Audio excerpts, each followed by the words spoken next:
Boas tardes, boas noites, bons dias. Não sei quando é que vocês estão vendo essa fala, quando é que vocês estão ouvindo essas falas, porque elas estão sendo gravadas num determinado momento, mas que serão ouvidas por quem interagir nessa nossa iniciativa de capacitarmos as esquerdas para ganharmos as eleições de 2022 no Espírito Santo. Então, quando você ouvir, entenda que nós estamos no primeiro eixo dessa nossa iniciativa, que é o eixo formação. E nessa fala de hoje, que nós queremos estimular a nossa militância é a pensar o contexto mundial. E, obviamente, a primeira pergunta que pode ocorrer é: o que tem a ver a militância para vencer as eleições em 2022 no Espírito Santo com o contexto mundial? E eu responderia pura e simplesmente tudo. O mundo está conectado, mesmo que algumas e alguns de nós não queiram ver essas conexões as mais variadas possíveis. Está aí a pandemia da Covid-22 para, de uma certa forma, reafirmar essa interação, essa integração, este contexto mundial que afeta a tudo e a todos, em todos os lugares do planeta. Segundo, na esquerda, nós temos o interesse de debater as conexões globais para além da globalização do comércio, que é o foco da direita. A globalização foi vendida pela direita desde lá do final do século XX como sendo uma grande panaceia que iria resolver os problemas do mundo, porque, afinal de contas, com a globalização seria do comércio, facilitaria que todos pagassem menos pelos mesmos produtos, que haveria, afinal de contas, a tão desejada concorrência entre inúmeros atores, que é o dogma da direita. Nós somos críticos da globalização, da forma como ela vem acontecendo, principalmente porque ela beneficia um número cada vez menor de pessoas e exclui a grande maioria da humanidade do progresso econômico. Progresso econômico que é da humanidade, não é progresso econômico de meia dúzia, de 3 ou 4 financiadores mundiais, ou meia dúzia de 3 ou 4 cientistas. É um progresso econômico gerado a partir de todos nós humanos. Também vale a pena nós entendermos, né, que essa globalização que está aí posta e é muito valorizada pela direita, ela explora continentes inteiros, como o continente africano, e parte razoável da nossa América Latina. E outra coisa que é importante é que essa globalização gera pobreza e se recusa a compensar processos de imigração e de devastação ambiental que está ocorrendo em escala absolutamente mundial. O que nessa fala será contemplado são 2 aspectos deste contexto mundial. Primeiro, os riscos ambientais sistêmicos, né? A catástrofe da corrida atômica, a questão da crescente gastos com armamentos por governos e por pessoas, seria um 4º risco. Nós vamos tratar de 3 riscos sistêmicos. O segundo aspecto que a gente vai abordar nesta fala, que é para motivar a nossa militância a pensar o global, pensar o contexto mundial, são as singularidades da geopolítica mundial a partir de um novo ator, de um novo polo de poder chamado China. É fundamental que cada um dos militantes que está participando conosco dessa iniciativa entenda que aqui são aspectos que eu estou privilegiando, tá? Que essa iniciativa. Mas existem inúmeros outros aspectos do contexto mundial que diversas outras pessoas que pensam o mundo a partir de uma visão de esquerda têm. E é importante, é fundamental, diria eu, que vocês busquem essas outras fontes, vocês busquem conhecer outros aspectos desse processo do contexto mundial. Aqui, conforme dito inicialmente, 3 riscos, em primeiro lugar, nós vamos examinar 3 riscos sistêmicos. O que são riscos sistêmicos? são riscos que um alimenta o outro. Tá? Então, aqui nós vamos nos referir a 3 riscos ambientais sistêmicos. O primeiro deles é o risco do aquecimento global. Aquecimento global provocado majoritariamente pelas formas de exploração dos nossos recursos naturais nos últimos 300 anos e que foi acentuado de forma absolutamente exorbitante a partir do meados do século XX. Então, em pouco mais de 70 anos, nós tivemos um processo muito acelerado de uma industrialização voltada exclusivamente para o lucro de alguns poucos e que, sem dúvida alguma, já está cientificamente provado que é a principal causa do processo de aquecimento global, que nos coloca a todos os seres viventes em risco, mas principalmente uma espécie chamada espécie humana. Somos nós, a forma como nos constituímos enquanto sociedade, os que mais corremos risco com relação ao aquecimento global. A Terra vai continuar existindo? Vão. As espécies vão continuar existindo? Vão. Não nem todas, né? E nem da mesma forma. Mas nós, humanos, está comprovado cientificamente, somos a espécie de viventes que corre o maior risco, principalmente pela nossa forma de nos organizarmos social e culturalmente. O segundo risco sistêmico é a extinção de espécies e a redução da população das espécies que permanecem.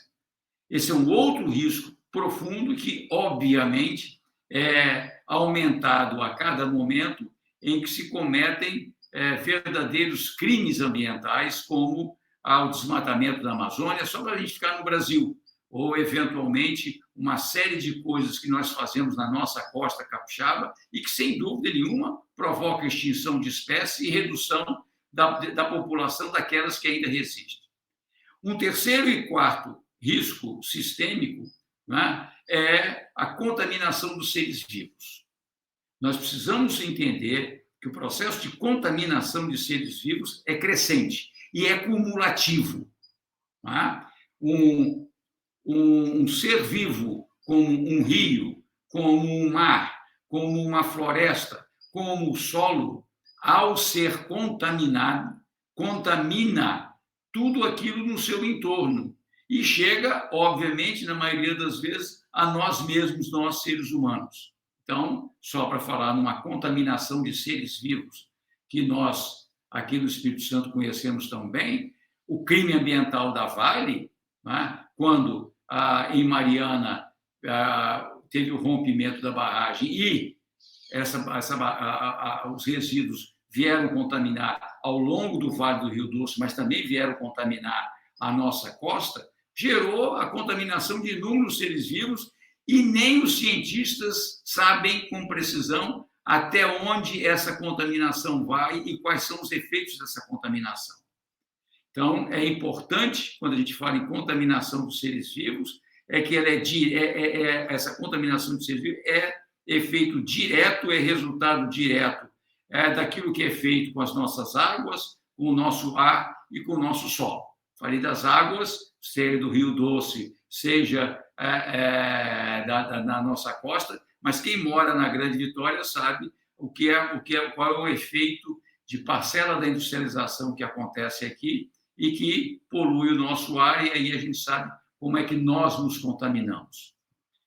O segundo aspecto que eu gostaria de chamar a atenção nessa nossa fala de hoje é com relação à geopolítica mundial a partir da emergência da China como potência produtiva, econômica, financeira, tecnológica e militar. Até muito pouco tempo atrás, havia um discurso segundo a qual a China caberia o papel de ser a fábrica do mundo. Então, era uma potência produtiva, né? Mas a China já provou que ela é muito mais do que uma potência produtiva, ela é também uma potência econômica, hoje se colocando como competidora de ponta em áreas de tecnologia muito avançada, em áreas da tecnologia muito avançada. Ela é também uma potência financeira. Basta dizer que a China é o maior aplicador em letras do Tesouro dos Estados Unidos, né? Então é uma potência financeira também muito importante. É uma potência crescente na área tecnológica. Não é à toa que Estados Unidos e Europa estão muito preocupados com a tecnologia 5G e tantas outras tecnologias, onde a China assumiu a liderança, e, sem dúvida nenhuma, nas últimas décadas, está se tornando cada vez mais também uma potência militar. Bem, eu acho que é importante que a gente chame a atenção, né, de que a emergência da China como um polo da geopolítica mundial, um polo fundamental da geopolítica mundial, se diferencia substancialmente da geopolítica que nós conhecemos. Vamos só pegar os últimos 500 e poucos anos, a partir da invasão dos europeus às Américas. Se nós pegarmos de 1500 para cá, foram lideranças mundiais na geopolítica: Portugal, Espanha, Holanda, França, Inglaterra, Bélgica, depois Alemanha, Estados Unidos e, sem dúvida nenhuma, nos últimos, principalmente no pós-Segunda Guerra, a União Soviética, então União Soviética. O que diferencia? Diferencia exatamente porque agora o segundo polo de disputa da hegemonia mundial é um polo fora do epicentro europeu, seja a Europa propriamente dita ou um desdobramento da Europa, como é o caso dos Estados Unidos. E talvez mais importante seja o fato de que, contrariamente à União Soviética, que também tinha parte razoável do seu território, como tem um território europeu, né? Mas a União Soviética desempenhou um papel na bipolaridade com os Estados Unidos, com um sistema que se colocava totalmente contrário à disputa no mercado de produção, no mercado de circulação, no mercado de compra e venda de mercadorias. Então, a disputa era muito mais militar, então não se via nenhuma competição dos soviéticos em escala mundial. E os chineses estão fazendo isso. Eles não são adeptos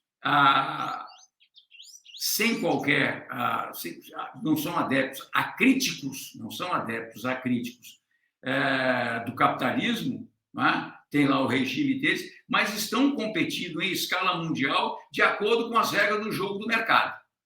Então, esta é uma singularidade que é fundamental da gente buscar entender, até porque o Brasil, num determinado momento da nossa história recente, entre 2003 e 2016, entendeu essa importância da China e buscou, não foi recusar a liderança dos Estados Unidos, pelo contrário, não foi recusar a liderança e a institucionalidade de Banco Mundial, mas buscou uma parceria com a China, com a Rússia, com a Índia e com a África do Sul, criando o famoso movimento dos BRICS: Brasil, Rússia, Índia, China e África do Sul.